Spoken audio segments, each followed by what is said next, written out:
মঙ্গলবার সকালটা রাশিয়ার জন্য এক বড় ধাক্কা, বিশেষ করে প্রেসিডেন্ট পুতিনের জন্য। শক্তিশালী বোমা বিস্ফোরণে এদিন সকালে প্রাণ হারান রুশ পারমাণবিক সুরক্ষা বাহিনীর প্রধান লেফটেন্যান্ট জেনারেল ইগোর কিরিলভ।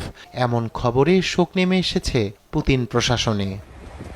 কিভাবে তার বাসভবনে বোমা ঢুকলো বা কারা এ ঘটনা ঘটালো এ নিয়ে চুলচেরা তদন্তে নেমেছে রুশ তদন্ত কর্মকর্তারা। দেশটির গণমাধ্যম আরটি ও তাসের প্রতিবেদনে জানা যায়, ক্রেমলিন থেকে 7 কিলোমিটার দক্ষিণ পূর্বে রিয়াজনস্কিতে এক অ্যাপার্টমেন্টের পার্কিংয়ে এ ঘটনা ঘটে। ঘণ্টাখানিক পর এ ঘটনার দায় স্বীকার করেছে ইউক্রেন এবং হামলাটিকে বৈধ বলে দাবি করেছে দেশটির নিরাপত্তা বিভাগ।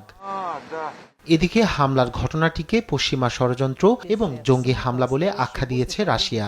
ইউক্রেনে নিষিদ্ধ রাসায়নিক অস্ত্র ব্যবহারের জন্য কিরিলভকে সোমবার অভিযুক্ত করে ইউক্রেন। এছাড়াও ভুয়া খবর ছড়ানো সহ নানা অভিযোগে তার উপর নিষেধাজ্ঞা আরোপ করে কানাডা, যুক্তরাজ্য ও নিউজিল্যান্ড সহ আরও কয়েকটি দেশ। তার মৃত্যু রাশিয়া ইউক্রেন যুদ্ধে বড় প্রভাব ফেলবে বলে ধারণা করা হচ্ছে।